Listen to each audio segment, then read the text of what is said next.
Speaker Raghuramakrishnaraju గారు ఆయన DSP గారికి క్లీన్ చిట్ ఇచ్చారు. తనకు తెలిసినంత వరకు ఆయనైతే ఇలాంటి కార్యక్రమాలు చేయడని, అసలు భీమవరంలో పేకాట క్లబ్లు కూడా నిర్వహణ జరగట్లేదని చెప్పేసి రఘురామకృష్ణరాజు గారు చెప్పారు. అంటే ఏంటి మిస్కమ్యూనికేషన్ అనుకోవాలా? ఇది మిస్కమ్యూనికేషన్ కాదు, ఖచ్చితంగా అక్కడ నాకు తెలిసి అయితే రెండు పార్టీలు లేదా నాయకుల మధ్య ఏదో ఆధిపత్య పోరాటం నడుస్తుంది అని అనుకోవాలి. ఇదేదో మొత్తం తెలుగుదేశం పార్టీ జనసేన మధ్య గొడవ ఎలా అని అనుకోవాల్సినటువంటి అవసరం అయితే లేదు. కానీ ఈ ఒక్క ఎపిసోడ్లో డిఎస్పీకి సంబంధించినటువంటి వ్యవహారంలో పవన్ కళ్యాణ్ ఎందుకు సీరియస్గా రెస్పాండ్ అయ్యారు? ఆయనకు ఒక సమాచారం ఉంది. ఆ సమాచారం ఏమిటి? ఈ డిఎస్పీ ద్వారాగా అక్కడ పేకాట క్లబ్బులు అసాంఘిక కార్యకలాపాలకి డిఎస్పీ సహకరిస్తున్నాడు, ప్రోత్సహిస్తున్నాడు అనేటువంటిది ఒక ప్రాథమికమైనటువంటి సమాచారం నేపథ్యంలోనే deputy CM Pawan Kalyan respond అయినటువంటి పరిస్థితి ఉంది. ఆయన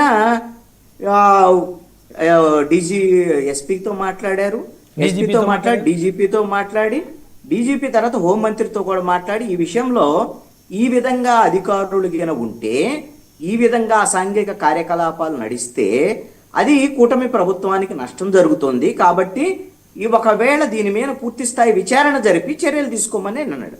ఈయనేమి సస్పెండ్ చేయమని అనలేదు, లేకపోతే ఆయన మీద నేను చర్యలు తీసుకుంటానని చెప్పలేదు. ఇంతకు ముందులాగా దూకుడుగా అయితే ఏదో ఒకటి అనేవాడేమో, మరి నాకు తెలియదు. ఇప్పుడు పవన్ కళ్యాణ్ ఎంతో కొంత అప్పటికిప్పుడు కొంత డిఫరెన్స్ అయితే కనపడుతుంది పవన్ కళ్యాణ్. ఎందుకు అంటే సీజ్ ద షిప్ కి దీనికి డిఫరెన్స్ ఉంది. సీజ్ ద షిప్ అనేటువంటి పరిస్థితులు, ఆ రోజు ఉన్నటువంటి పరిస్థితులు, తర్వాత ఏం జరిగింది అనేటువంటిది మనం చూసాం.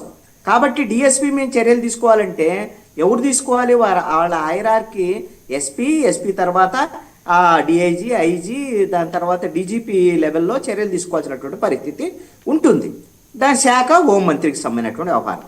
హోంమంత్రి శాఖ అయినప్పటికీ కూడా ప్రభుత్వం అంటే ఒక కలెక్టివ్గా గ్రూప్ ఆఫ్ మినిస్టర్స్, దాంట్లో డిప్యూటీ సీఎం కూడా కీలకమైనటువంటి వ్యక్తే కాబట్టి, హోంమంత్రి కూడా సహచార మంత్రి కాబట్టి మీ శాఖకు సంబంధించినటువంటి డిఎస్పీ వల్ల ఇలాంటి చెడ్డ పేరు వస్తుంది, ప్రభుత్వానికి చెడ్డ పేరు వస్తుంది. కాబట్టి దీని మీద సమీక్షించి ఎంక్వైరీ చేసి వాస్తవం ఉంటే దాని మీద చర్యలు తీసుకోమని అన్నాడు. ఒకవేళ ఎలాంటిది ఉంటే, ఇప్పుడు నిన్న ఒక ప్రెస్ మీట్ లో హోంమంత్రిని అడిగారు, ఎలా ఆదేశిస్తారు ఆయన మొత్తము విచారణకి ఎలా ఆదేశిస్తారు? మీడియా వాళ్ళు అడిగారు. ఆయన ఏం విచారణకు ఆదేశించలా, విచారించమని చెప్పాడు. విచారించండి అని అధికారులకు చెప్పాడు. హోంశాఖ వాళ్ళ సహచర మంత్రికి కూడా అదే చెప్పారు. రిక్వెస్టేనండి, ఖచ్చితంగా రిక్వెస్టే. అది పని. నేననేది ఏంటంటే ఈ ప్యానల్లో ఉన్నటువంటి రఫీ గారు కూడా చెప్పొచ్చండి ఆ మాట, గాదే వెంకటేశ్వరరావు గారు కూడా చెప్పొచ్చండి. ఏమని? ఇలాగ కూటమి ప్రభుత్వానికి ఇబ్బందికరమైనటువంటి పరిస్థితి ఉంది, పలానా చోట డిఎస్పీ అసాంఘిక కార్యకలాపాలకు పాల్పడుతున్నారని ఎట్లా వచ్చింది మా దృష్టికి, ప్రభుత్వం దీని మీద చర్యలు తీసుకోవాలని వాళ్ళ అధికార ప్రతినిధులుగా వాళ్ళు కూడా ఒక అంశాన్ని చెప్పొచ్చు. ప్రభుత్వం కూడా, అధికారులు కూడా దాని మీద రెస్పాండ్ అవ్వాలి. అసలు మంత్రిగా, డిప్యూటీ సీఎంగా ఉండి మంత్రిగా ఉన్నటువంటి పవన్ కళ్యాణ్ రెస్పాండ్ అవటంలో తప్పేముంది? దాంట్లో తప్పేం లేదు. కాబట్టి ఆయన ఒక సూచన చేశాడు. సూచన చేసిన తర్వాత దాని మీద హోంమంత్రి ఎంత హుందాగా రెస్పాండ్ అయ్యారు. మా కూటమి ప్రభుత్వం అండి, అండర్స్టాండింగ్ ఉంది. ఆయన చెప్పారు, చెప్తే విచారణ జరుపుతాము, విచారణ జరిపి తప్పుంటే చర్యలు తీసుకుంటామని అటువంటి విధంగా ఆవిడ చెప్పారు. కానీ ఉండి ఎమ్మెల్యేగా ఉన్నటువంటి రఘురామకృష్ణరాజు ఆయన మాట్లాడినటువంటి మాటలు ఏ విధంగా ఉన్నాయి? ఒక సర్టిఫికెట్ ఇచ్చేసాడు. డిఎస్పీ మంచోడు, అసలు అక్కడ ఈ పేకాటే జరగట్లేదు, పేకాటే లేదు, ఇంతకు ముందు ఉందేమో, ఇప్పుడు ఎస్పీకి సంబంధించినటువంటి వచ్చి ఏదో చర్యలు తీసుకుంటున్నారు అవి ఇవని చెప్పారు. ఇప్పుడు ఆయన ఉండి ఎమ్మెల్యేగా ఉన్నటువంటి రఘురామకృష్ణరాజుకి అంత అడావుడి ఏమొచ్చిందండి? ఆల్రెడీ పవన్ కళ్యాణ్ ఒక మంత్రి, ఆయన రెస్పాండ్ అయ్యాడు, హోంమంత్రి రెస్పాండ్ అయింది, హోంశాఖకు సంబంధించినటువంటి ఇంకా ఏం మాట్లాడాడు?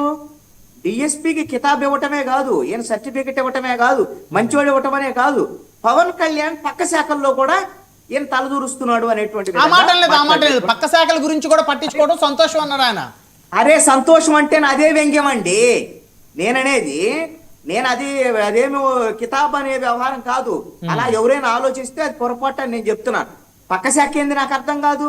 ప్రభుత్వంలో ఉండేటువంటి వాళ్ళు, నేను రఫీ గారు, గాదే వెంకటేశ్వర గారు కూడా అడగొచ్చు అని చెప్తుంటే ఒక డిప్యూటీ సీఎం అడగటానికి తప్పే ఉందని అంటున్నా. పక్క శాఖల గురించి, పక్క శాఖ ఏంటి? ప్రభుత్వం ఇది, ప్రభుత్వానికి సంబంధించినటువంటి వ్యవహారం కదా. ఈ ప్రభుత్వంలో ఒక సమస్య ఉన్నప్పుడు, లేకపోతే డిప్యూటీ సీఎం కి సంబంధించినటువంటి 6 శాఖలు ఉన్నాయండి, 6-7 శాఖలు.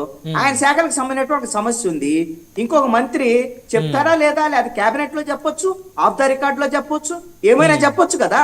నువ్వెవరు నాకు చెప్పడానికి? నా శాఖలకు నువ్వెవరు మాట్లాడటానికి ఏమైనా అంటారా? అది ఆఫ్ ద రికార్డ్ లో జరిగింది. ఇప్పుడు నేను పక్క శాఖల మీద కూడా స్పందించటం మంచిదే అని సన్నాయి నొక్కులు నొక్కటం అనేటువంటిది కరెక్ట్ కాదు. మీ దృష్టిలో అది వ్యంగ్యం, ఖచ్చితంగా వ్యంగ్యము. వెంకటేశ్వరరావు గారు, రఫీ గారు వాళ్ళు ఏం చెప్తారు? నేను వాళ్ళు ఎలా రెస్పాండ్ అవుతారని వాళ్ళ ఇష్టం అండి. రఘురామకృష్ణరాజు మాట వ్యవహార శైలే వ్యంగ్యం అండి. ఇప్పుడు గోదావరి జిల్లాలో వాళ్ళు వ్యంగ్యంగానే మాట్లాడతారు, వాళ్ళు ఆ నీళ్లు అలాంటి, అదే తప్పేం కాదు. నేను తప్పని అంటలా, ఆయన వ్యంగ్యంగా మాట్లాడే స్వభావం ఆయనది. నువ్వు పక్క శాఖల గురించి కూడా మాట్లాడటం మంచిదే. అదే పక్క శాఖ ప్రభుత్వంలో ఉండేటువంటి వాళ్ళు. డిప్యూటీ సీఎం అయితే ఆయన ప్రభుత్వంలో వన్ ఆఫ్ ద కెప్టెన్స్ కదా. సపోజ్ అలాంటప్పుడు ఆయన మాట్లాడటంలో తప్పే ఉంది దాంట్లో. అసలు ఫస్ట్ ఆఫ్ ఆల్ ఎంక్వైరీ జరిగేటప్పుడు, ఎంక్వైరీ జరుగుతున్నటువంటి క్రమంలో ఈ రోజున రఘురామకృష్ణరాజు